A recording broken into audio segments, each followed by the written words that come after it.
So let's take certain example और इस example से किसी भी एटम का या मॉलिक्यूल का मास निकाल सकते हो।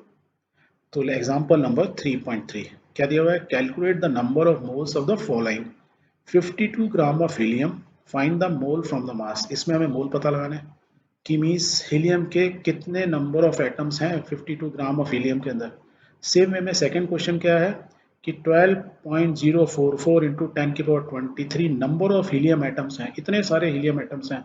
तो बता रहा है कि find mole from the number of particle. तो ये कितने मोल होंगे ये बता दो, नंबर ऑफ मोल्स। तो लेट्स कैलकुलेट। इसको कैलकुलेट करने से पहले आप ये टेबल याद रखो, क्योंकि अभी आपको याद नहीं है इसलिए मैं बार बार लगा रहा हूँ। तो हीलियम का एटॉमिक मास क्या होता है? 4, इसलिए हमने ये टेबल लगाई, राइट। पर आपको अप टू 1 to 20 आपको याद कर लेने चाहिए, वो याद हो जाएंगे बहुत इजीली। तो हीलियम का एटॉमिक मास इज 4। ओके, ये यदि मालूम है हमको तो we can say as we know that the atomic mass of helium is 4 unit atomic mass unit u. यदि 4 का इतना वजन है, सो हमको ये मालूम है molar mass of the helium. Molar mass of the helium क्या होता है? कैपिटल एम से बोलते हैं। मोलर मास क्या होता है? 1 मोल का मास। हीलियम एटम के यदि मोल मोल ले लूँ तो उनका मास कितना होगा? 4 ग्राम, क्योंकि यूनिट को यू को क्या कन्वर्ट करते हैं? जी से। तो हमको मालूम चल गया 1 मोल हीलियम एटम्स के जिसका मोलर मास इसको एम बोलते हैं वो कितना है? 4 ग्राम। यदि हमको मालूम है 4 ग्राम जो है, 4 ग्राम में कितने मॉलिक्यूल्स हुए अवोगाड्रो नंबर के बराबर। So 1 molar mass is equal to 1 mole of helium, और 1 मोल ऑफ हीलियम आपको मालूम ही है, और हमको मोल ही पता लगाना है। तो हमारे को कितना दिया? 52 ग्राम ऑफ हीलियम। सो 4 ग्राम को हम बोल सकते हैं इस चीज से बोलते हैं 4 gram of helium is equal to 1 mole. यही तो था मोल की डेफिनेशन, कि mole of an any atom is equal to the molar mass, means helium का जो मोलर मास मास जो एटॉमिक मास यूनिट है उसको ग्राम में लिख दो। तो ये चीज को मैं बस उल्टा घुमा फिरा के लिख रहा हूँ। यहाँ क्लियर है? तो अब पढ़ो, देखो 4 gram of helium is equal to 1 mole. अब आपसे क्वेश्चन है 52 ग्राम, तो you can write 52 gram is equal to कितना होगा? 1 इंटू 52 डिवाइड बाय 4, यही होगा। इतने मोल्स तो सॉल्व कर लो, तो you will come to know 13 moles of helium. तो 13 मोल्स होंगे 52 ग्राम यदि हीलियम है, उसका मतलब है 13 मोल्स ऑफ हीलियम है आपके पास अवेलेबल है। सेकेंड क्वेश्चन क्या था? ये सेकंड के करने से पहले हमने क्या निकाला? इससे देखो हमने मोल्स डायरेक्ट निकालते हैं, नंबर ऑफ मोल्स जिसको स्मॉल एन से रिप्रेजेंट किया था नॉर्मली। तो हम क्या बोल सकते हैं, यदि आपको गिवन मास दिया हो, ये जो एम जो 52 ग्राम है उसको हम स्मॉल एम से बोल रहे हैं।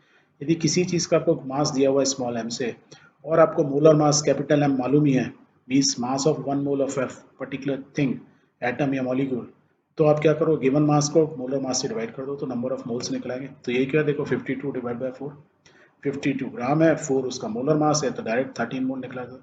तो आपको इतना लिखने की जरूरत नहीं पड़ती यदि आपको डायरेक्ट फॉर्मूला मालूम होता। Let's do the second part.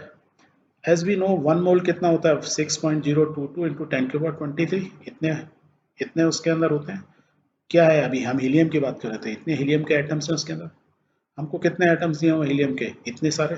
तो कितने मोल होंगे? सिंपल है यार, given number of particles divide by Avogadro number. कितने दिए हुए हैं वो लिख दो। हमको दिया 12.044 10.23। अब ये दोनों तो कट गए, अब इसको कट गए तो 6 2 जा तो 2 हो गए। नंबर ऑफ मोल्स कितना है? यदि इतने नंबर ऑफ एटम्स आपको हीलियम के दिए हैं, इसका मतलब ये होता है आपको 2 मोल्स ऑफ हीलियम एटम दिया हुआ है। Hence we solve it. Very very easy. और इससे भी पर एक फॉर्मूला निकला कि नंबर ऑफ मोल्स हम दूसरे एन कैसे निकाल सकते हैं, यदि नंबर फॉर्म में दिया है given number of atom capital N divide by Avogadro number capital N A, ऐसे ही लिखते हैं अवोगाड्रो नंबर से। तो यदि मास दिया हो तो मोलर मास से डिवाइड कर दो, और नंबर दिए हुए हैं तो अवोगाड्रो नंबर से डिवाइड कर दो। आप डायरेक्टली ये आंसर निकाल सकते थे फास्ट करने के लिए। तो इस फॉर्मूले को और सिंपल फॉर्म में लिखें, इतना जो लैंग्वेज लिखे, तो n is the number of moles, हमेशा किसके बराबर होता है वो? Mass divide by mass, given mass divide by molar mass, और ये भी इक्वल होता है number of atoms given divide by Avogadro number. ठीक है, तो ये फॉर्मूला भी आ सकता है, n is equal to m upon m या n अपॉन कैपिटल N है, राइट।